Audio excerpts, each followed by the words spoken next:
Good morning students, all of you. के are sir द्वारा संचालित साइंस क्लासेस में आपका हार्दिक अभिनंदन है। आज हम टॉपिक पढ़ेंगे जनरल साइंस का जड़, मूल या जिसे कहते हैं रूट। अगर आपको वीडियो पसंद हो लाइक और सब्सक्राइब जरूर करें। समय खराब नहीं करते हुए अपन पहला टॉपिक लेते हैं जनरल साइंस का, जो है मूल। मूल को कहते हैं अपन रूट, जो वनस्पति विज्ञान का बहुत ही महत्वपूर्ण टॉपिक है। जड़ किसे कहते हैं, मूल किसे कहते हैं, इसकी उत्पत्ति किससे होती है। तो छोटा सा टॉपिक अपना मूल। इसकी उत्पत्ति मूलांकुर से होती है। मूल की उत्पत्ति किससे होती है स्टूडेंट्स? मूलांकुर से होती है। और मूल कहते किसे हैं? पौधे का वह भाग जिसकी उत्पत्ति मूलांकुर से होकर वह धनात्मक गुरुत्वानुवर्ती व ऋणात्मक प्रकाशानुवर्ती होता है। क्या कहलाता है? मूल कहलाता है। मतलब पौधे का ऐसा भाग जिसकी उत्पत्ति मूलांकुर से होती है और वह धनात्मक गुरुत्वानुवर्ती मतलब पृथ्वी के ग्रेविटेशन के नीचे की ओर तथा प्रकाश के विपरीत दिशा में वृद्धि करता है। क्या कहलाता है? मूल कहलाता है। अब मूल के टाइप पढ़ेंगे, प्रकार पढ़ेंगे। मूल के प्रकार। मूल मुख्यतः दो प्रकार की होती है, मूसला मूल और रेशेदार मूल। वैसे मूल के तीन टाइप है, तीन प्रकार है, मूसला मूल, रेशेदार मूल और अपस्थानिक मूल। तो सबसे पहला जो प्रकार अपन पढ़ेंगे वो पढ़ेंगे मूसला मूल। देखो मूसला मूल, इसकी उत्पत्ति भी किससे होती है? मूसला मूल की जो उत्पत्ति होती है वो भी किससे होती है? मूलांकुर से। मूसला मूल की उत्पत्ति किससे होती है? मूलांकुर से। तो इसकी परिभाषा कैसी हो जाएगी? परिभाषा ये होगी कि पौधे का वह भाग जिसकी उत्पत्ति मूलांकुर से होती है और जो शुरू से लेकर अंत तक स्पष्ट दिखाई देता है, क्या कहलाती है? मूसला मूल।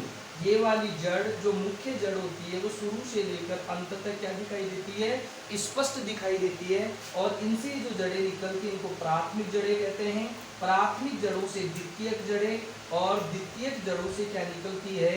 तृतीयक जड़ें निकलती है। ऐसी जड़ों को कौन सी जड़ें कहते हैं? वही मूसला मूल कहते हैं। ऐसी मूल जो शुरू से लेकर अंत तक स्पष्ट दिखाई देती है, कौन सी मूल कहलाती है? मूसला मूल कहलाती है। इसकी उत्पत्ति किससे होती है? मूलांकुर से होती है। और उदाहरण है इसका समस्त द्विबीजपत्री पौधे। समस्त कौन से पौधे? द्विबीजपत्री पौधे। ऐसे पौधे जिनमें दो बीजपत्र पाए जाते हैं उनमें कौन सी मूल पाई जाती है? मूसला मूल पाई जाती है। द्विबीजपत्री के अंदर अपन उदाहरण देखें तो अपना चना, मटर, मूंगफली, ये सारे के सारे किसके उदाहरण है? द्विबीजपत्री मूल के उदाहरण है। इनकी मूल शुरू से लेकर अंत तक स्पष्ट दिखाई देती है। इसके बाद में अपन दूसरा टॉपिक पढ़ेंगे रेशेदार मूल। रेशेदार जो मूल है इसकी उत्पत्ति भी किससे होती है? मूलांकुर से। रेशेदार मूल की उत्पत्ति किससे होती है? मूलांकुर से होती है रेशेदार मूल की उत्पत्ति भी। तो इसकी परिभाषा क्या हो जाएगी? पौधे का वह भाग जिसकी उत्पत्ति मूलांकुर से होती है और जो शुरू से लेकर अंत तक स्पष्ट दिखाई नहीं देती है। ये जड़ें कैसी होती है? गुच्छेदार। इनके अंदर जो प्राथमिक जड़ होती है वो स्पष्ट दिखाई नहीं देती है और ये जड़ें कैसी दिखाई देती है? गुच्छे के रूप में दिखाई देती है और मूलांकुर से इनकी उत्पत्ति होती है। ये जड़ें कौन से पौधों में पाई जाती है? उदाहरण समस्त एक बीजपत्री पादप। कैसे पादप? एक बीजपत्री पौधों में कौन सी जड़ें पाई जाती है? रेशेदार मूल पाई जाती है। एक बीजपत्री पौधों का उदाहरण क्या क्या है अगर अपन देखना चाहें तो जैसे गेहूं है, अपना जौ है, बाजरा है, मक्का है, ये सारे के सारे किसके उदाहरण हैं? एक बीजपत्री पौधों के उदाहरण है। इसकी उत्पत्ति भी मूलांकुर से, इसकी उत्पत्ति भी किससे?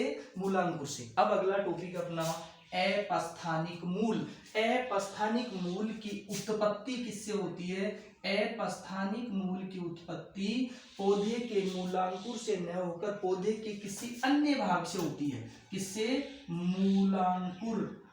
मूलांकुर से न होकर, मूलांकुर से न होकर पौधे के अन्य भाग से, मूलांकुर से न होकर पौधे के अन्य भाग से जिस जड़ की उत्पत्ति होती है उसे क्या कहते हैं? अपस्थानिक मूल कहते हैं। अपस्थानिक मूल। अब जैसे अपन दे इसका उदाहरण आता है जैसे बरगद, ये बरगद का पेड़ है, बरगद की जो शाखाएं हैं ऐसे होती है, पेड़ बहुत ही बड़ा होता है और इन शाखाओं से ऐसी जड़ें निकलती है और ये जड़ें निकल करके कहाँ पे चली जाती है? मृदा के अंदर चली जाती है और मृदा के अंदर जाकर के क्या करती है? इसको अतिरिक्त सहारा प्रदान करने का कार्य करती है। तो अपन ऐसे कह सकते हैं कि अपस्थानिक मूल किसे कहते हैं? पौधे का वह भाग जिसकी उत्पत्ति मूलांकुर से न होकर पौधे के किसी अन्य भाग से होती है। कौन सी मूल कहलाती है? अपस्थानिक मूल कहलाती है। और अपस्थानिक मूल की अगर अपन उदाहरण देखना चाहें तो अपन कह सकते हैं बरगद। बरगद का जो पौधा होता है, पेड़ होता है, उसके अंदर जो जड़ें हैं शाखाओं से निकलती है। और अपन कहना चाहे तो बाजरे में भी आपने ये जड़ें देखी होगी। बाजरे का जो तना होता है ऐसा होता है और उसके अंदर ऐसे जड़ें निकलती है और ये गन्ने के अंदर भी जड़ें निकलती है। इन जड़ों को कौन सी जड़ें कहते हैं भाई? अपस्थानिक जड़ें कहते हैं। अब अपन सीधी सी है कि जड़ के कार्य पढ़ लेते हैं। कार्य टॉपिक है जड़ का। कार्य, जड़ के कार्य क्या क्या है? जड़ के कार्य, जड़ क्या क्या कार्य करती है? जो पौधे का सबसे इंपॉर्टेंट भाग है वो है जड़ के क्या कार्य। अब कार्य अगर अपन पढ़ते हैं तो जड़ का पहला कार्य हो जाएगा पौधे को, है ना, पेड़ हो या चाहे पौधे हो, पौधे को सहारा, पौधे को सहारा या अपन कह सकते हैं मजबूती व दृढ़ता प्रदान करना। मजबूती व क्या प्रदान करना? दृढ़ता प्रदान करना।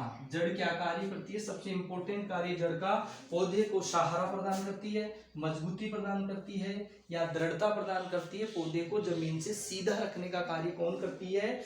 जड़ करती है। इसके बाद में दूसरा कार्य क्या हो गया कि जड़ क्या करती है? खनिज लवणों का अवशोषण करती। जड़ क्या करती है? खनिज लवणों का, खनिज लवणों का, खनिज लवणों का मृदा से अवशोषण कर, खनिज लवणों का मृदा से अवशोषण कर पौधे के विभिन्न भागों तक पहुंचाना। पौधे के विभिन्न भागों तक पहुंचाना, ये किसका कार्य है? जड़ का कार्य है। एक बार मैं दोबारा समझा देता हूँ पूरा का पूरा। ये अपन टॉपिक पढ़ रहे थे जड़ या मूल या रूट। जड़ किसे कहते हैं? मूल। मूल की उत्पत्ति मूलांकुर से होती है, अर्थात पौधे का वह भाग जिसकी उत्पत्ति मूलांकुर से होती है और जो धनात्मक गुरुत्वानुवर्ती व ऋणात्मक प्रकाशानुवर्ती होता है क्या कहलाता है? मूल या जड़ कहलाता है। अब मूल या जड़ के प्रकार है, इसके दो टाइप होते हैं, मुख्यतः दो प्रकार, एक मूसला मूल और एक रेशेदार मूल। और वैसे इसके प्रकार कितने होते हैं?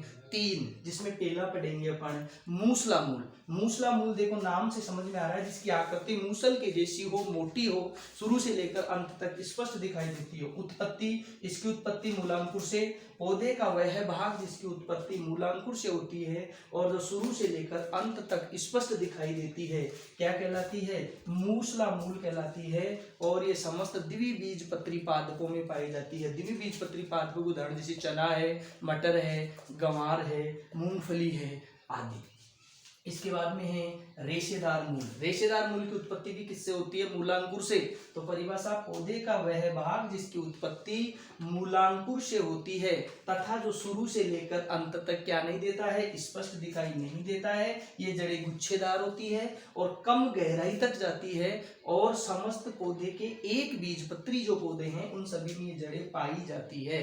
जैसे गेहूं है, मक्का है, जौ है, गन्ना है, बाजरा है आदि। इसके बाद में तीसरी जड़ पढ़ेंगे अपन अपस्थानिक मूल। इसकी उत्पत्ति मूलांकुर से न होकर पौधे के किसी अन्य भाग से होती है, अर्थात वह मूल जिसकी उत्पत्ति मूलांकुर से न होकर पौधे के किसी अन्य भाग से होती है क्या कहलाती है? अपस्थानिक मूल कहलाती है। और यह अपस्थानिक मूल बरगद जैसे पौधों में पाई जाती है, जैसे पेड़ों में पाई जाती है। ये मूल है, इसकी उत्पत्ति कहाँ से, जैसे बरगद है, बरगद में जो शाखाएं निकलती है उनसे अनेक ऐसे जड़ें लटकती हुई आपने देखी होगी। ये जड़ें मर्दा के अंदर जाकर के पौधे को अतिरिक्त सहारा प्रदान करने के अलावा खनिज लवणों का अवशोषण करके पौधे के तने से शाखाओं और पत्तियों तक पहुंचाने का कार्य करती है। इसके बाद में अपन पढ़ेंगे जड़ के कार्य। तो पहला कार्य है पौधे को सहारा, मजबूती व दृढ़ता प्रदान करना, पौधे को जमीन में स्थिरता प्रदान करना या सीधा बनाए रखना। खनिज लवणों का मृदा से अवशोषण कर, जैसे जितने भी खनिज लवण है, एनपीके वगैरह जो भी है, इन सब का अवशोषण कर पौधे के कौन से भाग, मतलब जड़ से पौधे के तने, तने से पत्तियों तक पहुंचाने का कार्य कौन करता है, जड़ के। ये क्या है, महत्वपूर्ण कार्य है। अब आपको वीडियो पसंद आया हो तो लाइक और जरूर करें। जय हिंद, जय भारत।